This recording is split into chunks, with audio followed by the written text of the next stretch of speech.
Dasara episode ఎలా ఉందో ఒకసారి కామెంట్ చేయండి. అందరూ మొత్తం చూసారా? 2.5 hours ఎంత ఉంది, దగ్గర దగ్గర 2 hours 46 minutes ఎంత ఉంది. మొత్తం చూసారు అసలు దసరా ఎపిసోడ్ మొత్తం చూడండి ట్రై చేయండి. ఎందుకంటే చాలామంది సెలబ్రిటీలు వచ్చారు, చాలా ప్రమోషన్లు అయ్యాయి, డాన్సర్లు, సింగర్లు, చాలా అంటే ఒక ఫెస్టివల్ మూమెంట్ తీసుకొచ్చారు ఎపిసోడ్కి నిన్న. అందరూ చూడండి, చూసి మీకున్న టైంలో ఒకసారి చూడలేకపోతారు. 3 hours ఎపిసోడ్ కొంచెం చూసినా పర్లేదు, మొత్తం చూడండి. కొంచెం ఎంటర్టైన్మెంట్గా వెళ్ళింది ఎపిసోడ్ మొత్తం నిన్న. సండే ఫండే కాబట్టి, అందులో ఫెస్టివల్ కాబట్టి కొంచెం ఎంటర్టైన్మెంట్కి వెళ్ళింది. చూడండి ట్రై చేయండి అందరూ. అండ్ ఎపిసోడ్ రివ్యూలోకి వస్తే, ఈరోజు నాగ్ సార్ ఆడియన్స్ ద్వారా అండ్ వాళ్ళ ఫ్యామిలీ మెంబర్స్ ద్వారా హౌస్ మేట్స్ అందరికీ ఒక మంచి క్లారిటీ ఇచ్చారు. మన తమిళనాడు కూడా ఇదే పెట్టాను, నాగ్ సార్ అందరికీ మంచి క్లారిటీ ఇచ్చారని. ఆ క్లారిటీ ఏంటంటే వాళ్ళ గేమ్ ప్లే మారాలి, వాళ్ళ గేమ్ ప్లే మారకపోతే వాళ్ళు నెక్స్ట్ వీక్ వెళ్ళిపోతారు అని అందరికీ పిన్ టు పిన్ ఒక క్లారిటీ ఇచ్చారు. ఇక్కడ మెయిన్గా పిచ్ క్లారిటీ రావాల్సింది ఎవరికంటే మాస్క్ మ్యాన్ తన థర్డ్ హెచ్ అంటే తనలో ఉన్న హ్యూమర్ బయటికి తేవాలి. వాళ్ళ వైఫ్ నుంచి నేను లెటర్ కూడా వచ్చింది మొన్న. నాకు సార్ చెప్పిన ఇది చెప్పారు, హ్యూమర్ ఉంది నీకు బయట తీయని చెప్పారు, వినలేదు. ఈరోజు వాళ్ళ వైఫ్ నుంచి లెటర్ కూడా వచ్చింది నిన్న ఎపిసోడ్లో. ఆ లెటర్లో కూడా కన్నా, చిన్ని, పొట్టి అని చాలా క్యూట్గా రాశారు వాళ్ళ వైఫ్ లెటర్ మాత్రం. వాళ్ళ వైఫ్ మరి ఇంకెవరో తెలియదు మనకి, అనుకుంటున్నాను. సో చాలా బాగా రాశారు లెటర్ మాత్రం. ఆ లెటర్లో ఉన్నవన్నీ మాస్క్ మ్యాన్ కానీ బయట పెడితే, మాస్క్ మ్యాన్ హౌస్లోకి వచ్చినప్పుడు ఒక మాట అన్నాడు ఏంటంటే, సార్ నేను మాస్క్ మ్యాన్గా అందరు మాస్క్లు రిమూవ్ చేస్తానంటారు. ఫస్ట్ అందరు మాస్క్లు రిమూవ్ చేయాలంటే ఫస్ట్ మన మాస్క్ మనం రిమూవ్ చేయాలి, అంతే కదా. పక్కవాడిని మనం జడ్జ్ చేయాలంటే మనం పర్ఫెక్ట్గా ఉండాలి. మనం 100% పర్ఫెక్ట్గా ఉండి పక్కవాడిని మనం జడ్జ్ చేయగలం. మనమే జెన్యున్గా లేకుండా మనమే మాస్క్ వేసుకుని ఉంటే పక్కవాడి మాస్క్ మనం ఎలా తీయగలం? అసలు ఒక జోక్ చెప్పినా నవ్వరు, హరీష్ గారు ఒక జోక్ చెప్పినా నవ్వరు, ఏమీ ఉండదు అసలు, ఏ హ్యూమర్ అస్సలు లేదు, 0%. కానీ వాళ్ళ వైఫ్ ఏమో వండి తీయండి, బయట తీయండి, మీ జోకుల కోసం, మీ ఫన్ దీనికోసం మేము వెయిట్ చేస్తున్నామని లెటర్లో రాశారు. ఈయన నిజంగా అంత ఫన్ యాంగిల్ ఉంటప్పుడు ఎందుకు బయటికి తీయలేకపోతున్నారు? ఒకవేళ బయట తీస్తే ఈ నెగిటివ్ అవుతారని ఏమైనా చిన్న నెగిటివ్ యాంగిల్ ఉందా ఆయనకి? అంటే నేను అనుకున్నది ఏంటంటే, నా ఫీలింగ్, ఈయన అక్కడ మన ప్రీవియస్ ఎపిసోడ్ ఉంది కదా, అదే అగ్నిపరీక్ష ఎపిసోడ్లో ఎలాగైతే తను ఎలివేట్ చేసుకున్నారో మాస్క్ మ్యాన్గా, తను కొంచెం రూడ్గా ఉంటాడు, తను కొంచెం ఎవరికైనా ముఖాముఖి సోటి మాట్లాడతాడు, అంటే ఫేస్ టు ఫేస్ మాట్లాడతాడు అని అనిపించాడు. అదే కంటిన్యూ చేస్తున్నాడు ఇక్కడ. తనకి ఉన్న సెకండ్ ఫేస్ రివీల్ చేయట్లేదు అనుకుంటున్నాను నేను. అంటే రివీల్ చేస్తే మాస్క్ మ్యాన్ అది కరెక్టా ఇది కరెక్టా, మాస్క్ మ్యాన్ అన్న వర్డ్ మర్చిపోతారు జనం అని తను అనుకుంటున్నాడు. కాకపోతే అలానే ఉంటే హౌస్లో ఉండడం కష్టమని బయట తెలుస్తుంది. బయట అక్కడ ఉన్న ఆడియన్స్, నిన్న దసరా ఎపిసోడ్కి వచ్చిన ఆడియన్స్ కానీ, బయట ఆడియన్స్ కానీ, మనం చూసిన వాళ్ళు మనకు కానీ ఏమని వస్తుందంటే, మాస్క్ మ్యాన్ అలాగే ఉంటే ఎవ్వరి మాట వినకుండా నా పేరు జూమని, నాకు కొంచెం మెంటల్ అన్నట్టు అలా ఉన్నారనుకోండి, చాలా కష్టం. సారీ, ఏదో సరదాగా అన్నాను, నాకైతే నేను ఇంటర్ చేశాను అనుకోవద్దు, నాకు అసలు ఏమి రాదు. అయితే అలాగ అనుకోకుండా ఆయన కానీ హ్యూమర్ బయట పెట్టి, ఆయన ఏదైనా కామెడీ యాంగిల్ ఎవరితో మింగిల్ అవ్వడానికి ఎవరితో మాట్లాడరబ్బా, ఇలాగే ఉంటారు. ఏదో కోల్పోయినట్టు. ఒక సామెత ఉందిలే, చెప్పకూడదు తెలుగులోని, మొగుడు తెచ్చి అని ఉంటుంది, డాష్ మీరు పూరించుకోండి. అలా ఉంటారు ఆయన, ఏదో కోల్పోయినట్టు, ఏదో పోయినట్టు. హౌస్లోకి వెళ్ళిన తర్వాత తను గేమ్స్ అంత బాగా ఆడలేదు కాబట్టి తనకున్న టాలెంట్ని అక్కడ చూపించుకోవాలి. అక్కడ చూపించుకుంటే గేమ్స్ ఏదైనా టాస్క్ పెట్టినప్పుడు కనీసం ఒక 20% 30% టాస్క్లో అయినా రాబట్టుకోగలిగితే ఈ కామెడీ యాంగిల్ అండ్ ఈయనకున్న సీరియస్నెస్ ఇవన్నీ కలిపి 100% అయినా టాప్ 5 వెళ్ళిన ఛాన్స్లు ఉంటాయి. లేదు అంటే ఆయన అక్కడితో ఆగిపోతారు. ఇంకో 2-3 వీక్స్లో బయటకు వచ్చేస్తారు ఖచ్చితంగా. ఇది 100%. ఈయన ఇలాగే ఉంటే, వాళ్ళ ఫ్యామిలీ మెంబర్ చెప్పిన మాట కూడా వినకుండా నెక్స్ట్ వీక్ నుంచి కూడా అలాగే ఉంటే బయటకు వచ్చేస్తారు ఖచ్చితంగా. ఎందుకంటే చాలా ఇగో ఎక్కువ అబ్బా, చాలా కోపిస్ట్, ఇగో ఎక్కువ మాస్క్ మ్యాన్కి అని ఇప్పుడున్న జనం అందరికీ ఒపీనియన్. అది మార్చుకుంటే మాత్రం ఈయన he will be in top 5. ఇంకొకరికి ఎవరికి అంటే పిచ్చ క్లారిటీ రావాల్సింది పవన్ కళ్యాణ్. పవన్ కళ్యాణ్ ఖచ్చితంగా క్లారిటీ రావాలి. ఎందుకు ఎందుకు అంటున్నానంటే, పవన్ కళ్యాణ్ కానీ ఈ సేమ్ మాస్క్ మ్యాన్ లాగా పవన్ కళ్యాణ్ కానీ వినకపోతే ఈయన కూడా ఒక 2-3 వీక్స్లో డబుల్ ఎలిమినేషన్ పడి బయటకు వచ్చేయడానికి ఛాన్స్ ఆర్ వెరీ హై. ఈరోజు పవన్ కళ్యాణ్కి ఫైనల్గా తీసుకెళ్ళగల కారణం అదే, అంటే డేంజర్ జోన్లో పట్టుకెళ్ళగల కారణం అదే. ఆయన మారతాడు, ఆయన గేమ్ ఆడతాడు. అండ్ మొన్న నేను ఒక ఇంటర్వ్యూ చూశాను. ఇంటర్వ్యూ అంటే జస్ట్ ఎవరో రిపోర్టర్ వెళ్ళి వాళ్ళ మదర్ అండ్ ఫాదర్ని కొన్ని క్వశ్చన్స్ అడుగుతారు, పవన్ కళ్యాణ్ ఎలాంటి వాడు ఏంటి ఏదంటే, వాళ్ళు బ్యాక్గ్రౌండ్ చూస్తుంటే చాలా పూర్ నుంచి వచ్చారబ్బా, చాలా పూర్. అలాంటి వ్యక్తి హౌస్లోకి వెళ్ళాడంటే దుమ్ము దులిపేయాలి, అన్ని యాంగిల్ చూపించాలి. మన రైతు పేరు చూడండి, పల్లవి ప్రశాంత్ నెగిటివ్ అయ్యాడు. కాకపోతే ఎప్పుడు నెగిటివ్ అయ్యాడు? హౌస్లో నుంచి బయటకు వచ్చిన తర్వాత ఆయన చెప్పిన మాటలు నిరూపించుకోలేదు కాబట్టి నెగిటివ్ అయ్యాడు. హౌస్లో కూడా తన ఎమోషనల్ చూపించాడు, గేమ్ చూపించాడు, మనిషి బక్కగా ఎలా ఉంటాడు. కానీ గేమ్ మాత్రం ఆడితే దుమ్ము దులిపేస్తాడు. ఎదుటోడు ఎలాంటి నుంచి దుమ్ము దులిపేస్తాడు. ఆ కలర్ పడుద్ది గేమ్లోని. సందీప్ మాస్టర్తో గొడవడడం, మన గౌతమ్ గుప్తా గొడవడడం, ప్రతి ఒక్కరు బాడీ బిల్డర్ లాంటి వాళ్ళతో కూడా పోటీ పడగలిగాడు ఇలా ఉన్న మనిషి కూడా. అలాంటిది అదే కామన్ నుంచి వచ్చిన, అదే పక్కా కామన్ నుంచి వచ్చిన మన పవన్ కళ్యాణ్ కూడా సేమ్ పర్సనాలిటీ. కాకపోతే ఈయన ఆర్మీ పర్సన్ కాబట్టి ఈయనకి ఎక్కువ స్ట్రెంగ్త్ ఉంటుంది, ఎక్కువ మజిల్ బిల్డ్ అన్నీ ఉంటాయి. ఈయనకి మైండ్ గేమ్ ఆడగలరు, స్ట్రెంగ్త్ ప్రూవ్ చేసుకోగలరు, అన్నీ ఉంటాయి.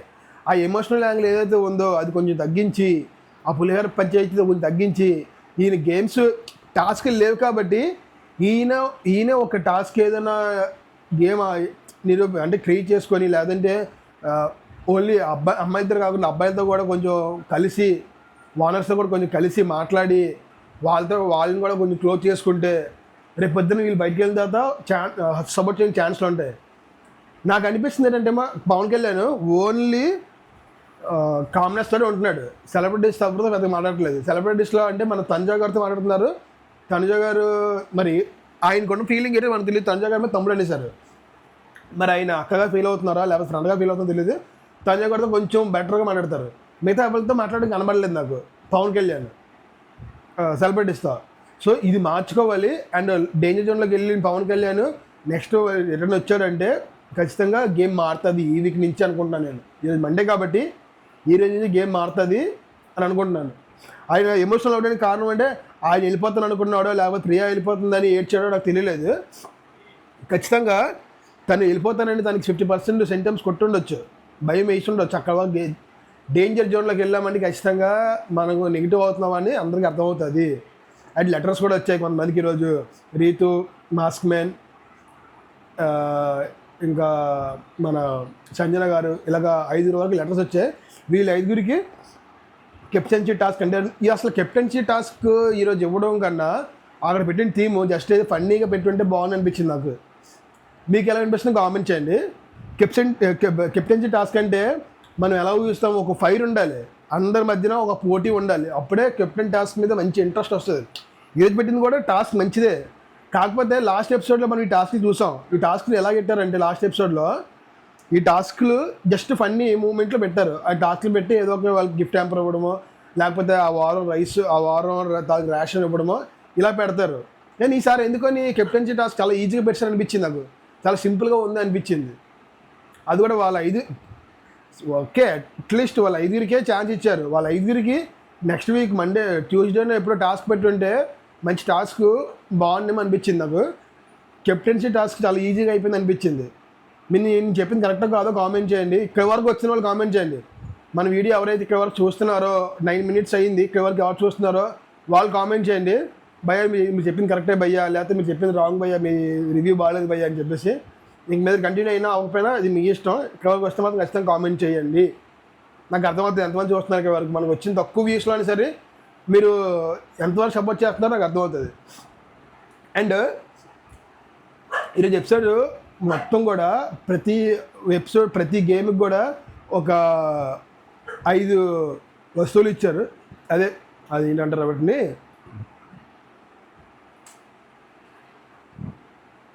వెపన్స్.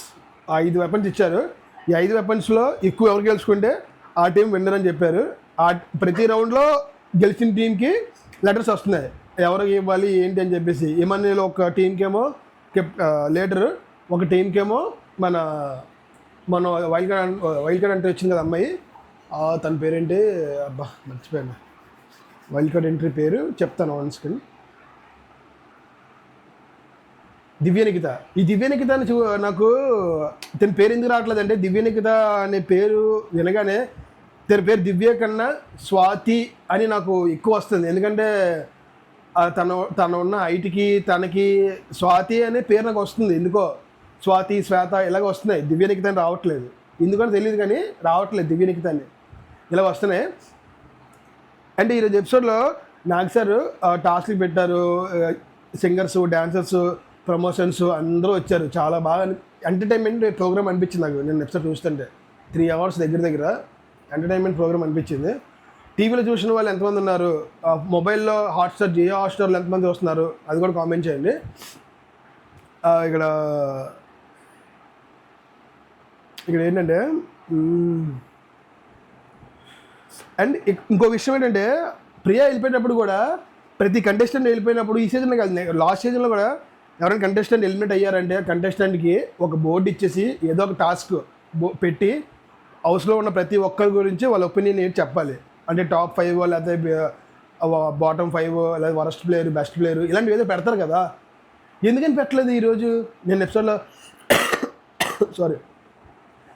ఎందుకని అలాగే పెట్టలేదు? పెడతారేమో అని ఎక్స్పెక్ట్ చేశాను. ప్రియ ఎవరి గురించి ఏం చెప్తుందో అని ఎక్స్పెక్ట్ చేశాను, కానీ చెప్పలేదు. మేబీ ఈ ప్రమోషన్ స్టఫ్ కొంచెం తగ్గించి తనకి ఏదైనా బెస్ట్ ప్లేయర్, వర్స్ట్ ప్లేయర్ ఏదైనా టాస్క్ ఇచ్చి చెప్పుంటే వాళ్ళకి ఇంకా కొంచెం క్లారిటీ వస్తుంది. తనకు కూడా ఈ ఫీలింగ్ ఉందో, అవసరం ఉన్న అమ్మాయి కూడా ఈ ఫీలింగ్ ఉందో మనం ఏదైనా క్లారిటీ వస్తుంది. ఇవ్వలేదు అంటే మరి టైం సరిపోక ఇవ్వలేదో, లేకపోతే టాస్క్ పెట్టాలనుకోవట్లేదో అర్థం కాలేదు. సో ఇదొకటి మిస్ అయ్యింది అనిపించింది, ఇదొకటి అండ్ కెప్టెన్ టాస్క్ ఒకటి. ఈ రెండు నాకు ఈరోజు కొంచెం మిస్ అయ్యాయి. కొంచెం మనం ప్రతి వీకెండ్ ఎపిసోడ్లో ప్రతి దాంట్లో మనం చూసుకుని రెండు కెప్టెన్ టాస్క్ ఉండదు వీకెండ్లో, అలాంటి కెప్టెన్ టాస్క్ పెట్టారు. ఎవరైనా కంటెస్టెంట్ ఎలిమినేట్ అయిపోతాడు వాళ్ళు ఖచ్చితంగా ప్రతి ఒక్కరి గురించి నెగిటివ్ అండ్ పాజిటివ్ చెప్పాలి, అది చెప్పలేదు. ఏది ఉండాలో అది లేదు, ఏది ఉండకూడదు అది ఉంది. డిఫరెంట్ ఏమో జరుగుతుంది ఎపిసోడ్లో. రణరంగం అనడానికి రణరంగంలాగా ఏం లేదు ఎపిసోడ్ అయితే. టాస్క్లు తగ్గించారు, టాస్క్లు పెంచితేనే రణరంగం అవుతుంది, టాస్క్లు తగ్గించారు. అండ్ నెక్స్ట్ వీక్లో ఎవరు ఎలిమినేట్ అవుతారో మనం నెక్స్ట్ వీడియోలో చెప్పుకుందాం. రేపు నామినేషన్ జరిగిన తర్వాత వాళ్ళందరూ ఫిల్టర్ చేసి ఇందులో ఎవరు వెళ్ళిపోతారో ఎవరు ఉంటారో మనం ఒక అంచనా వేద్దాం. అంచనా వేయడం మనకి బాగా అలవాటు కదా, అంచనా వేద్దాం. మన వీడియో సబ్స్క్రైబ్ చేసుకొని చూడండి అబ్బా. ఇంతవరకు వచ్చారు కదా, ఇంతవరకు వచ్చిందా సబ్స్క్రైబ్ చేయకుండా చూస్తున్నారు ఎందుకు? ఇంతవరకు వచ్చారంటే వీడియో నచ్చిందని కదా అర్థం. సబ్స్క్రైబ్ చేసుకోవడానికి ఏమైంది, పక్కనే రెడ్ కలర్ సబ్స్క్రైబ్ బటన్ ఉంటుంది, నొక్కేస్తే మన వీడియో మీకు వస్తుంది. కొంచెం సపోర్ట్ చేయండి. మీరు సపోర్ట్ చేస్తే ఇలాంటి మంచి మంచి వీడియోస్ నేను చేస్తాను, ఇంకా బాగా రివ్యూ ఇస్తాను. మీకోసం చాలా చేస్తున్నాను అనిపిస్తుంది నాకు. సరే మీకోసం కదా, నా కోసం నా సెల్ఫ్ కోసం మిమ్మల్ని అడుగుతున్నాను. సో సపోర్ట్ చేయండి. అండ్ ఇక్కడ టాస్క్ ఏంటంటే ఫస్ట్ టాస్క్ సెకండ్ టాస్క్ అని కాదు, టాస్క్లన్నీ నార్మల్ చిన్న టాస్క్లే పెట్టారు, పెద్ద టాస్క్లు ఏం లేవు. ఇది ఎంటర్టైన్మెంట్ పెట్టి దానికి ఇచ్చారు. ఇక్కడ ఈ టీంలో గెలిచిన రెడ్ టీం, బ్లూ టీంలో గెలిచిన వాళ్ళకి రెడ్ టీంకి ఏమైనా ప్రయోజనం ఇస్తారా అని చెప్పారు ఆల్రెడీ. గెలిచిన టీంకి ప్రయోజనం ఉంటుంది, అది ఏంటి అని త్వరగా చెప్తాను అన్నారు కానీ చెప్పలేదు. ఆ ప్రయోజనం ఏంటి, ఏమైనా నెక్స్ట్ టైం వస్తుందా అంటే నెక్స్ట్ నేను మిస్ అయినా నేనే మిస్ అవ్వలే అంతే. నెక్స్ట్ ఈరోజు ఎపిసోడ్లో ఏమైనా ఇస్తారా అదేంటి చూడాలి. నాగైతే చెప్పారు, సగం చెప్పి సగం ఆపేశారనమాట. ఆ ప్రయోజనం ఏంటి, ఏమైనా ఇస్తారేమో అనేసి వాళ్ళు కూడా ఎక్స్పెక్ట్ చేస్తారు. ఏమి ఇస్తారు స్పెషల్గా అంటే మన రీతు ఏమో సార్ అంటే భోజనం, వాళ్ళకి టెనెంట్స్ కాబట్టి వాళ్ళు భోజనం మార్చమని, వాళ్ళకి ఏమైనా స్పెషల్ డే భోజనం పెట్టమని, చికెన్ అలాగే ఏమైనా వాళ్ళకి ఏంటంటే మార్నింగ్ టిఫిన్, మధ్యాహ్నం సాంబారు, నైట్ కూడా అదే ఉంటుంది, ఇంకేం ఉండదు. టెనెంట్స్ అంటే అవే అంతే ఉంటాయి. ఇంకోటి ఏంటంటే ఓనర్స్ కూడా టెనెంట్స్ని ఈ వీక్ నుంచి కొంచెం దూరం పెట్టాలి, టెనెంట్స్ లాగా చూడాలి వాళ్ళని. టెనెంట్స్ ఓనర్స్ అన్నప్పుడు వేరియేషన్ ఉండాలి. వీళ్ళు టెనెంట్స్, మీరు మమ్మల్ని అడగకుండా లోపల రాకూడదు. ఇంతకుముందు టెనెంట్స్ ఉన్న కామర్స్ ఏ విధంగా రూల్స్ పెట్టారో అదే రూల్స్ వీళ్ళు పెట్టి పాటించాలి. కానీ వీళ్ళు ఎందుకు పాటించట్లేదండి ఓనర్స్? వీళ్ళు నెగిటివ్ అవుతారేమో అని చెప్పి పాటించట్లేదు. నెగిటివ్ ఇప్పుడు పాజిటివ్లో ఉన్నారు, ఓట్స్ బాగా పడుతున్నాయి. ఇలా చేస్తే వాళ్ళకి ప్లస్ అవుతుందని వీళ్ళు తెలుసు. అందుకని నాగార్జున గారు అంత కోపడిన సరే వీళ్ళు చెయ్యరేమో, అలా ఉండరేమో అనుకుంటున్నాను నెక్స్ట్ వీక్ నుంచి. ఎందుకంటే వాళ్ళు వెళ్ళిపోవడమే వీళ్ళకి కావాలి, టెనెంట్స్ కామనర్స్ వాళ్ళు నెగిటివ్లో ఉండడమే కావాలి. వాళ్ళు రూల్స్ పాటించట్లేదని అనుకోవాలి. వీళ్ళు నెగిటివ్ అవ్వకుండా చూసుకున్నారు. అబ్బా వీళ్ళు వచ్చే ముందు 1-2 సార్లు అనుకుని ఉంటారు, కామనర్స్ దగ్గర మనం నెగిటివ్ అవ్వకూడదు, వాళ్ళ దగ్గర మనం నోట్ జారకూడదు, వాళ్ళకి మనం రూల్స్ పెట్టకూడదు, వాళ్ళు మనం కామనర్స్లో ట్రీట్ చేయకూడదు అని. ఆ లైన్లో ఉండిపోతున్నారు బార్డర్లో. ఆ బార్డర్ ఎవరు క్రాస్ చేయట్లేదు. ఇమానిల్ కూడా అక్కడక్కడ అంటుంటాడు, ఇక్కడ ఏం మాట్లాడితే ఏమవుతుందో తెలియదు, ఏదైనా అందామంటే ఏమవుతుందో తెలియదు, ఎవరైనా కామెడీగా అందామంటే ఎవరో కామెడీ తీసుకోవట్లేదు అని 2-3 సార్లు అన్నాడు ఇమానిల్ కూడా. చాలామంది వాళ్ళకి ఉన్న బార్డర్లో ఆగిపోతున్నారు. భరణి కానీ మన ఇమానిల్ కానీ ఎవరైనా సరే ఆ బార్డర్ వరకే, బార్డర్ దాటట్లేదు.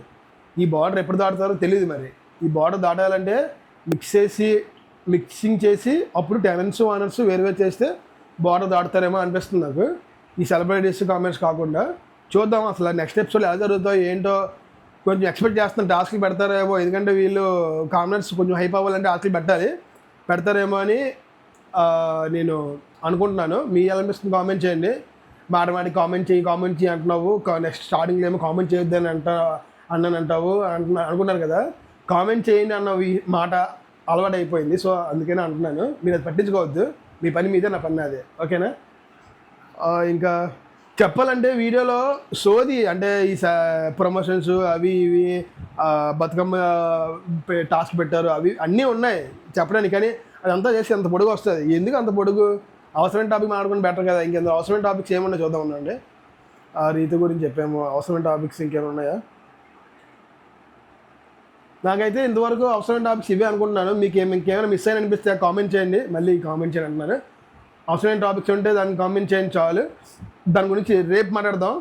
ఈరోజు ఎపిసోడ్ వస్తుంది కదా, చూసి రేపు మాట్లాడదాము. సో మన రివ్యూ వీడియో ఎలాగుందో కామెంట్ మళ్ళీ కామెంట్ వస్తుంది. రివ్యూ వీడియో ఎలాగుందో ఫుల్గా చూసిన వాళ్ళు చెప్పండి, చూడమని చెప్పట్లేదు, చూసిన వాళ్ళు చెప్పండి. Okay, thank you for watching guys, bye. ఇలాంటి మంచి వీడియోతో మళ్ళీ రేపు వస్తాను. రేపు నామినేషన్ ప్రక్రియ గురించి మాట్లాడుకుందాం.